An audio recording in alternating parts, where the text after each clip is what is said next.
ایک تو یہ ہے کہ لوگوں کو دھوکہ دینا، اور اوپر سے اس سلسلے میں یہ دیکھتا ہوں کہ سب کے سب ملے ہوئے ہیں. یعنی کہ نہ صرف یہ کہ اگر ہم بی جے پی کی بات کریں بلکہ وہاں کے جو لیڈرز ہیں ان کی بات کریں. مثال کے طور پر انڈین گورنمنٹ نے سپریم کورٹ کو بتایا کہ جی یہ جو سٹیٹس ہے یہ ٹیمپرری ہے، اور بعد میں انہوں نے یعنی کہ جو ججز تھے 5 انہوں نے کہا کہ جی آپ اسٹیٹ ہوڈ ان کی ریسٹور کریں. ایک تو ری انسٹیٹ کریں آفٹر الیکشنز. دوسرا یہ ہے کہ ابھی ریسنٹلی یعنی کہ جولائی میں انڈین کانگریس نے بھی خط لکھا. آپ اسپیشل سٹیٹس کی بات کر رہے ہیں.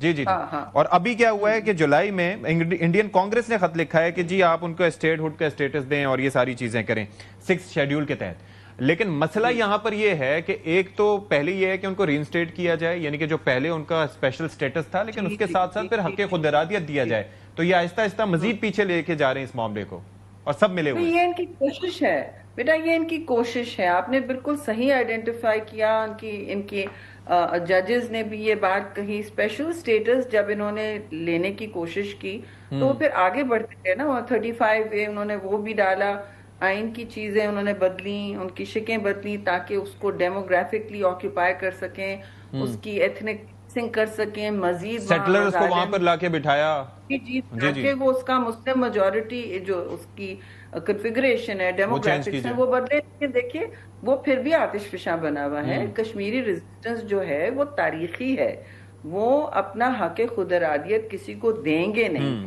اور پاکستان کیوں اس بات کو ہونے دے گا؟ دیکھیے ہم تو اس کو ہر جگہ ڈپلومیٹکلی لڑیں گے. وہ حقیقت نہیں بنا سکتے یک طرفہ بیانیہ بنا کے یا اپنی یونیلیٹرل اپنے ملک کے اندر چینجز کر کے. پہلے تو انہوں نے کوشش کی کہ یہ انٹرنیشنل سے بائی لیٹرل ہو جائے، یعنی کہ باہمی ہو جائے. پھر انہوں نے کوشش کی کہ یہ انٹرنل ایشو بن جائے. وہ انٹرنل ایشو نہیں بن سکا نا. یہ موو اسی کی طرف جا رہی ہے.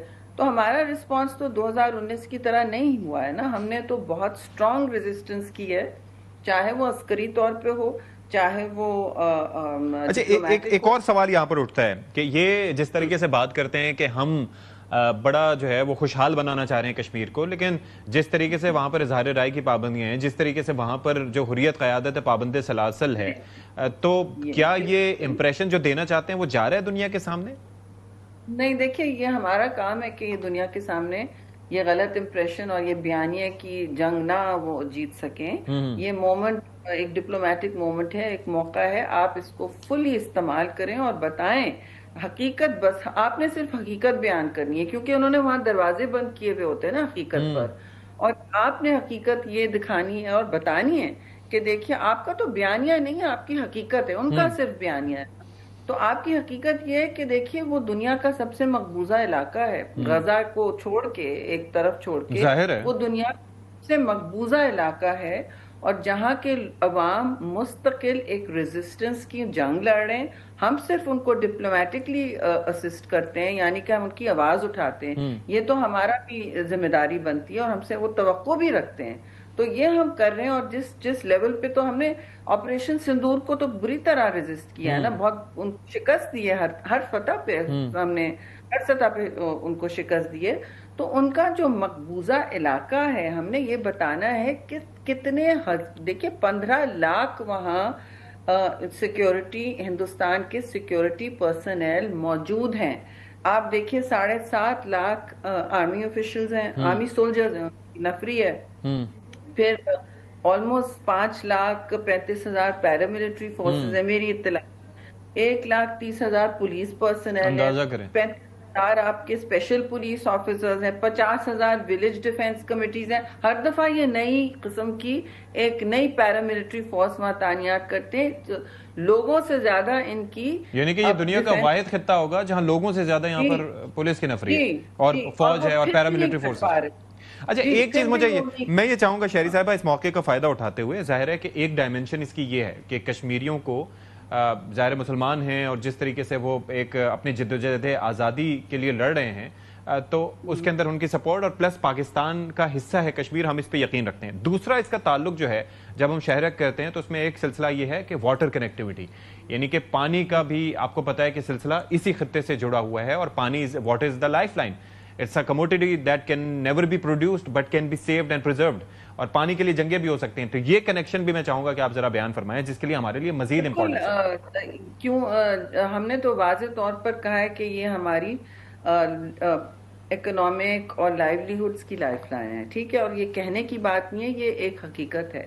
حقیقت اس طرح سے ہے کہ یہ اشروں سے یہ پورے ملک کو, یہ جو دریا ہے انڈس ریور جو ہے, یہ پورے ملک کو فیڈ کرتا ہے. اس ساری مطلب 90% لائیولیہڈ ایگریکلچر کی اسی پر ڈیپینڈ کرتی ہیں. آپ کے سارے شہر جو ہیں اس کے ارد گرد بنے ہیں, ماں سوا کوئٹہ کے سارے شہر پاکستان کے اس کے ارد گرد بنے ہوئے ہیں جو بڑے شہر ہیں, اور یہ ایک ماں ہے. مطلب سندھ میں تو اس کو ماں کا درجہ دیا جاتا ہے کہ سندھو دریا, تو ہندوستان کا نام اس دریا سے نکلا ہے, ٹھیک ہے. پورا سویلائزیشنل ایک یہ بھی ایک شارگ ہے ہماری, ٹھیک ہے نا. تو آپ سمجھیں کہ اگر اس پر حملہ کرتے ہیں تو پاکستان کا رسپانس نہیں ہوگا. ظاہر ہے, ہم نے کہا ہے کہ آپ اگر اس پہ کنسٹرکشنز کریں, آپ اگر انٹرنیشنل کورٹ آف آربیٹریشن کے خلاف, جہاں ہماری فتح ہوئی ہے ابھی ہیگ میں, ہم لے گئے اس ایشو کو وہاں, اور ہیگ نے انہوں نے international permanent court of arbitration نے آپ کے حق میں فیصلہ دیا ہے, فوری طور پر دیا ہے. تو آپ کی اخلاقی فتح بھی ہوئی ہے. اور اگر آپ یہ ہندوستان اور مودی کا کیبنٹ اور اس پر میلی آنکھ رکھے گا یا دکھائے گا, ہمارے پانی کے وسائل جس سے جڑے ہوئے ہیں اس دریا پر کنسٹرکشنز شروع کرے گا ناجائز, تو پھر ظاہر ہے ایک ہم نے تو کہا ہے جنگ ہمارے لیے تو جنگ ہی ہوگی. ہم جنگ نہیں چاہتے ہیں, لیکن آپ اگر ہم ہر سطح پر پرووک کریں گے تو یہ تو ہوگا نہیں. اور بات یہ ہے کہ اگر وہ اس طریقے سے ہمارے ریزروز کو روکیں گے, وہ چائنا کا منصوبہ آپ کو پتہ ہے برہما پترا پر, China is planning to build a dam. دنیا گول ہے. ہاں جی, what goes around comes around. What goes around comes around. ہم نہیں چاہتے کہ کسی کے ساتھ یہ ہو, لیکن جب وہ اگر کریں گے تو اس کے پھر اثرات ان پر بھی پڑیں گے. اچھا, اب ذرا آ جائیں اس معاملے پہ, چونکہ آپ نے دریاؤں کی بات کی, تو ظاہر ہے کہ دریاؤں کے اندر پانی جو آتا ہے اس کے دو طریقے ہوتے ہیں جو سب سے بیسک ہیں. ایک تو گلیشیئرز کا پگھلنا ماحولیاتی تبدیلیوں کی وجہ سے, اور دوسرا یہ ہے کہ بارش برسات. ابھی جو ہم اکثر, اور آپ اس معاملے پر گلوبل وارمنگ پہ بھی, پھر کلائمیٹ چینج پہ بھی, چونکہ آپ منسٹر بھی رہی ہیں اس سے متعلق, لیکن آپ بہت زیادہ آواز, اب بھی آپ کافی بات کر رہی ہوتی ہیں, لیکن پاکستان میں جو یہ معاملات ہو رہے ہیں, آپ یہ دیکھیں سید پور میں گزشتہ روز کیا ہوا, گلگت بلتستان میں کیا ہو رہا ہے, اچانک بارشیں ہو رہی ہیں اور اس کے نتیجے میں فلیش فلڈنگ ہو رہی ہے. یہ کیا وجوہات آپ کو دکھائی دیتی ہیں ان کی؟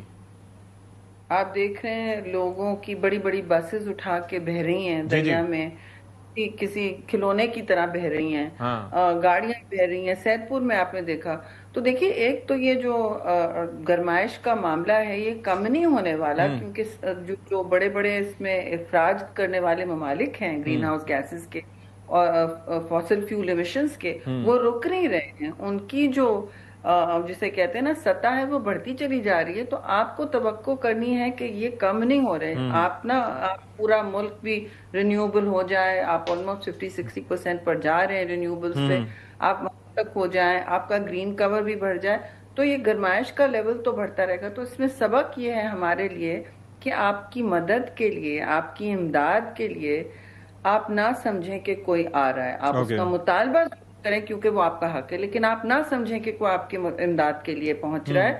تو آپ اپنے ہر شہر کو, ہر نلے کو, ہر سٹارم ڈرین کو, ہر رورل علاقے کو جہاں دریا کے امبینکمنٹ پہ کنسٹرکشن, آپ نے دیکھا نا سوات میں کیا ہو رہا ہے, ظاہر ہے کتنی بڑی ایک انڈسٹری, ہوٹل بنا رہے ہیں اور کچھ بھی بنا رہے ہیں, اور پہلے بھی آپ کو پتا ہے اس حوالے سے ریزرویشنز کافی تھے. لیکن اچھا ایک چیز میرے لیے بڑی کنسرننگ ہے کہ پہلے ہم, آپ کو پتا ہے کہ پیپلز پارٹی پہ اچھا خاصا کرٹیسزم ہوتا تھا کہ جی شہر قائد میں پانی کھڑا ہو جاتا ہے, وہ مرتضیٰ وہاب صاحب کے لیے مصیبت بن جاتی ہے, اور ظاہر ہے کہ اس میں ایشوز ہیں جن کی وجہ سے کہیں بھی ملک میں, کہیں میری بات سنیں, کہیں بھی ملک میں پانی رکتا ہے تو سی ایم سندھ مستعفی ہو جائے, پنجاب میں پانی رکے تو سی ایم سندھ مستعفی ہو جائے. کبھی کبھی تو ایسی ٹرینڈ چلتی ہے جی. اچھا, لیکن میں حیران اس لیے ہوتا ہوں کہ اسلام آباد ایک ایسا شہر ہے, اسلام آباد ایک ایسا شہر ہے جس کو ایک بڑا پلاننگ کے تحت بنایا گیا تھا. تو یہاں پر یہ جو معاملات ہیں, کیا آپ کو لگتا ہے کہ یہ جس طریقے سے نئی نئی سوسائٹیز بن رہی ہیں یہ ایک ایشو ہے, یا پھر یہ کلاؤڈ برسٹ کا اچانک ہو جانا, ماحولیاتی تبدیلیوں کا اس میں عمل دخل ہے,